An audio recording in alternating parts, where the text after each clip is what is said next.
I will get started.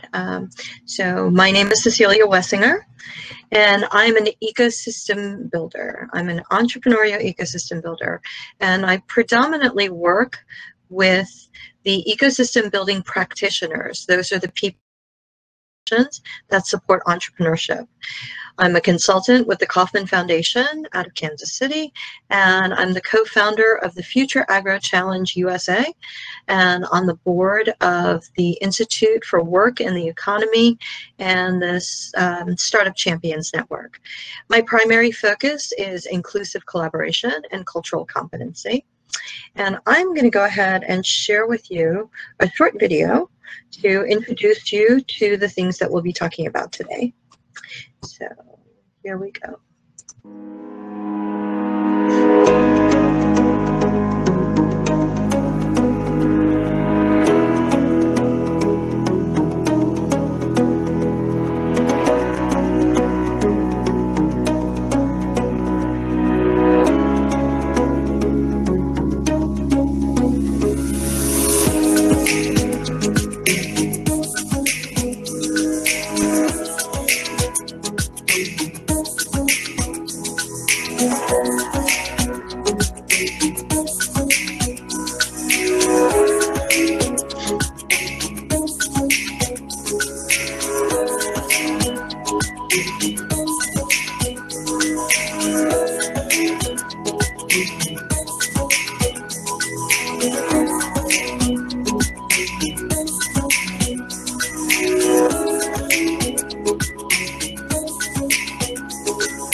So that's a little bit about what we will be discussing today.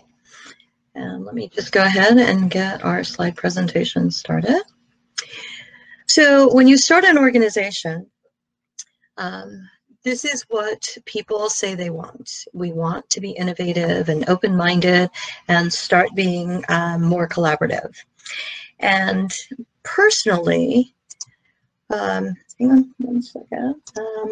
But we expect people to be like we are, and that's not necessarily what happens in our communities.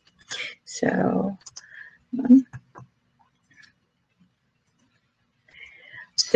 people, when they start belonging to opportunities, they desire purpose and wanting to be seen and heard and respected.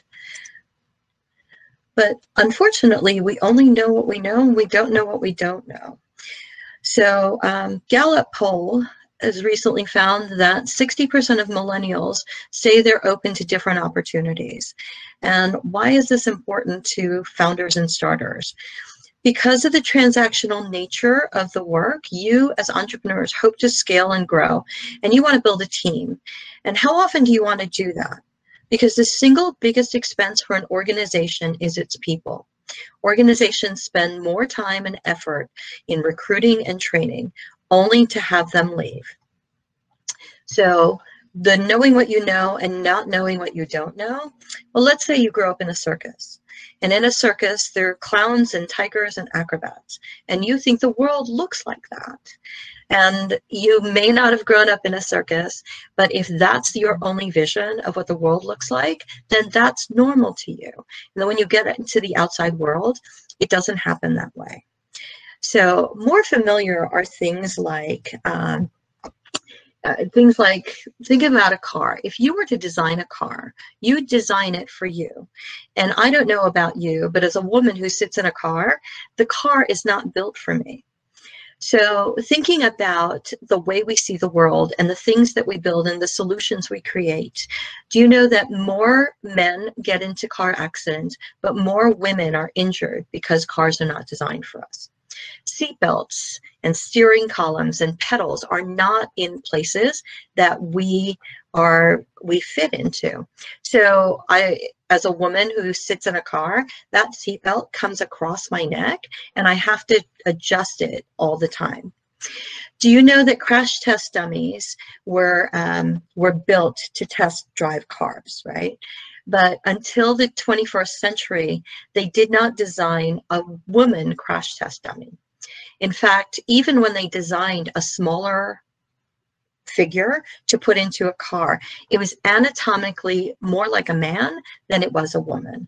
So as a woman, I know that my hips are in a different place, my shoulders are aligned differently, so the car isn't really built for me.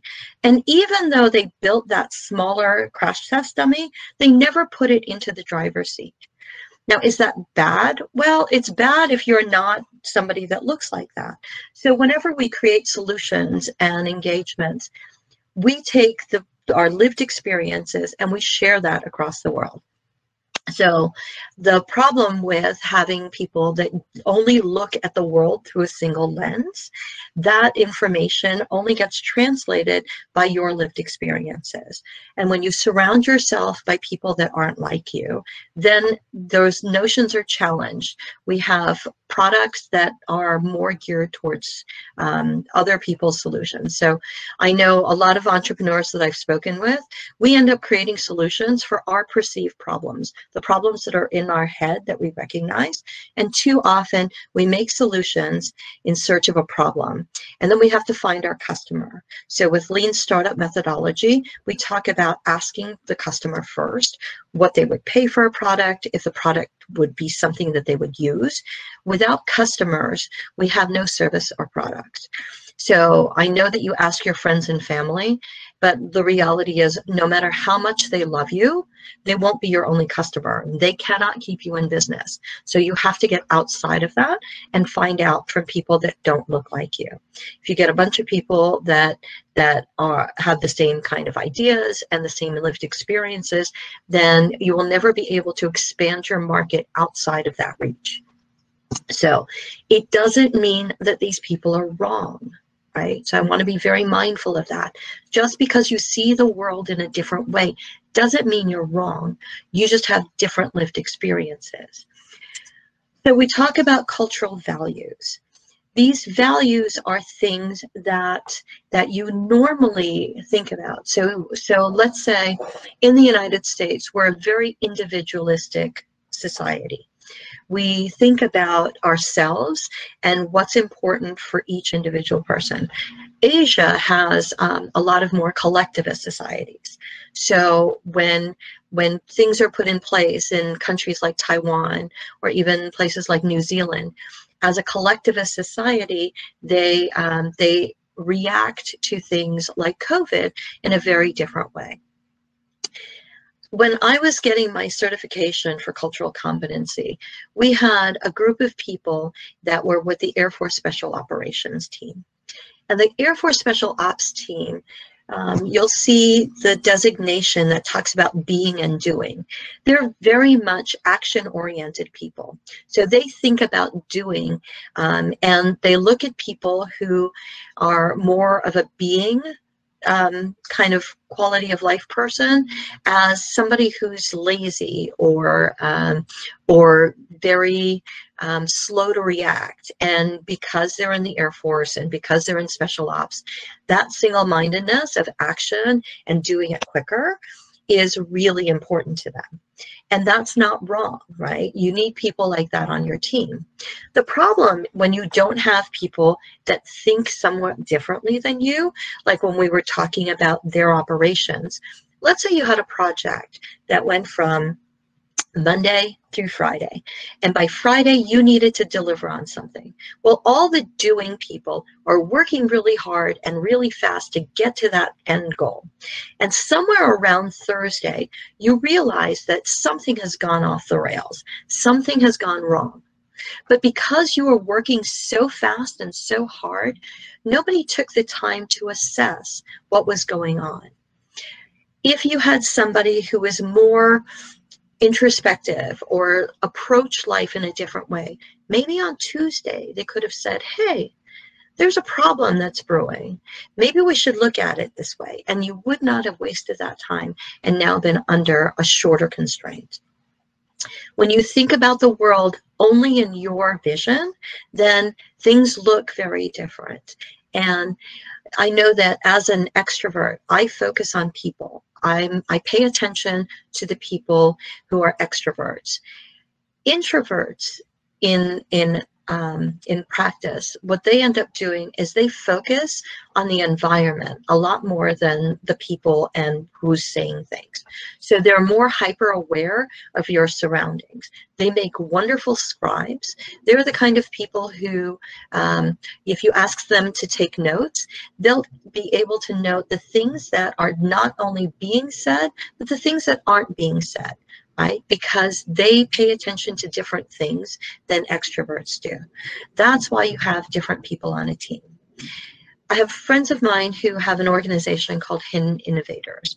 And as people who are entrepreneurs and starters, normally you come described probably in 3 different roles. There's visionaries. Those are the dreamers, the people that set out goals and big picture, and this is where we're going to go. You need a visionary in your startup team in order to move forward. Then you have a sage. Sages are people who take notes and do research and find out what's been done before.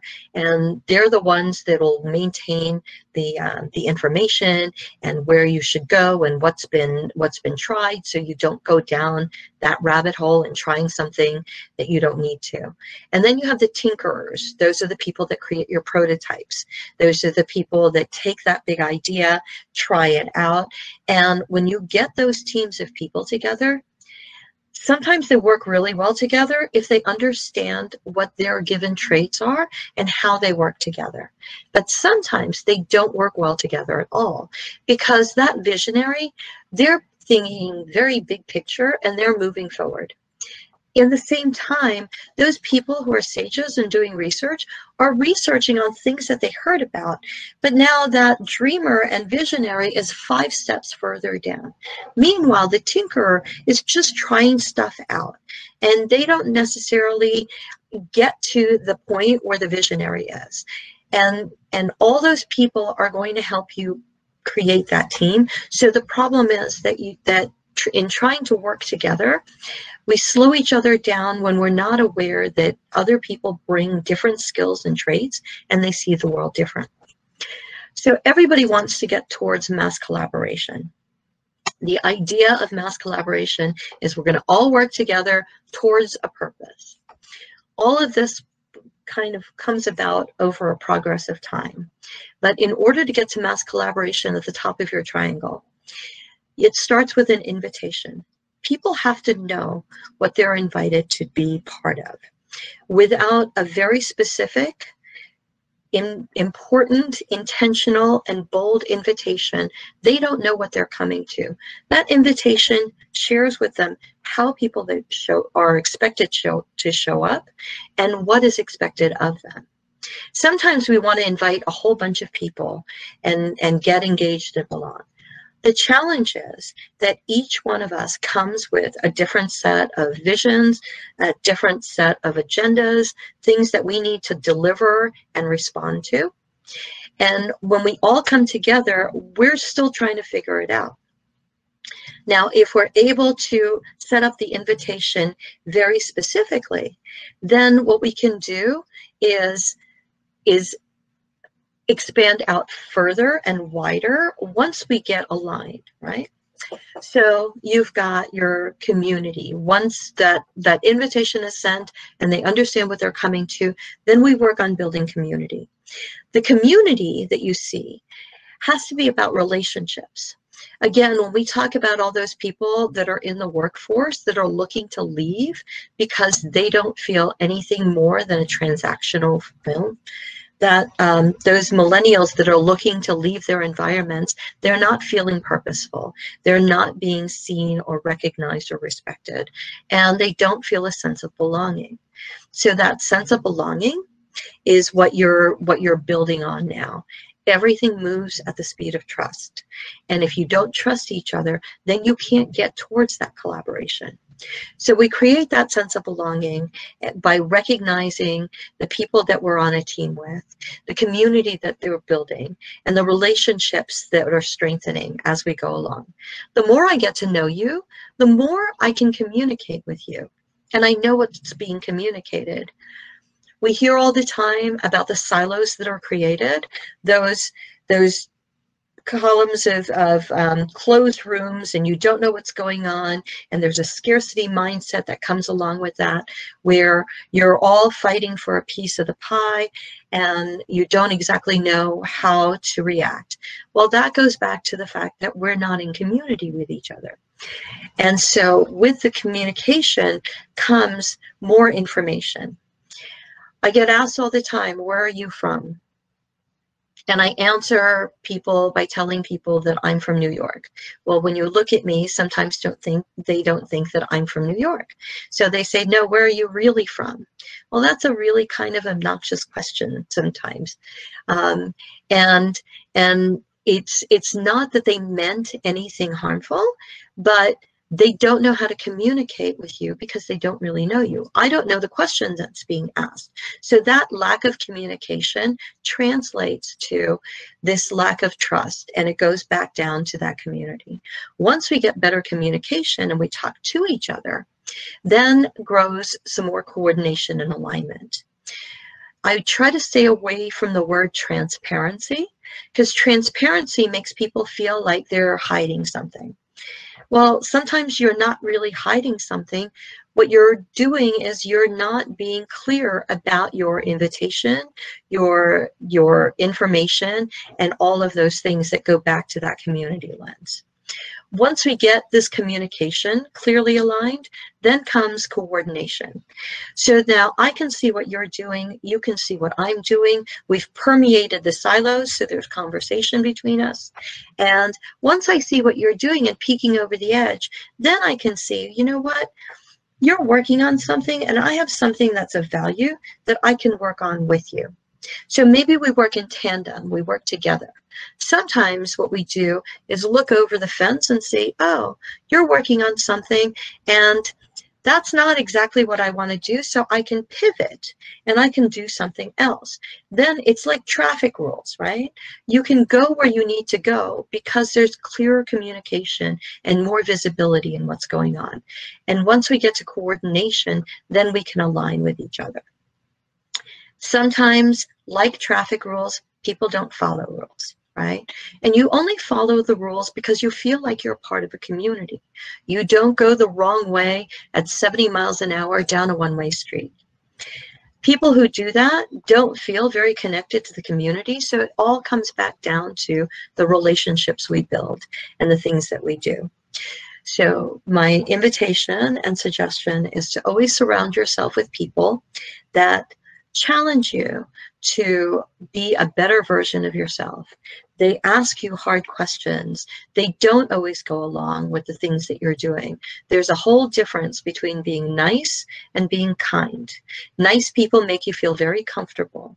Kind people tell you the things that you need to hear so that you can be a better version of yourself, or to improve on your topic, or to challenge and innovate and create those things. So if you have any questions, please feel free to add them to the chat. I know that you know, there are those of us who idealize the idea of being diverse and inclusive. And I hope I've shared with you the reasons why diversity and inclusion matter. Because we're better together, because we can't do it alone, because our customers and our colleagues don't look and think like us, we all come to everything with parts of the answer, and it's together that we build those pieces and bring them together in order to move forward. So, does anybody have any questions?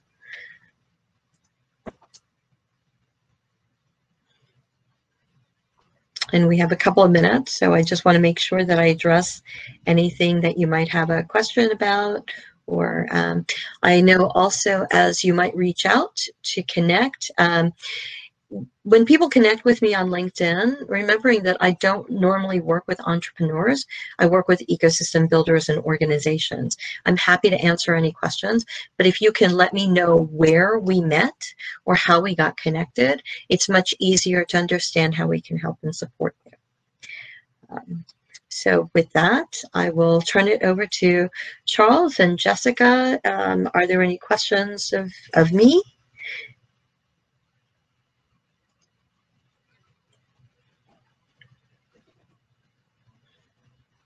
Should I invite you on the screen?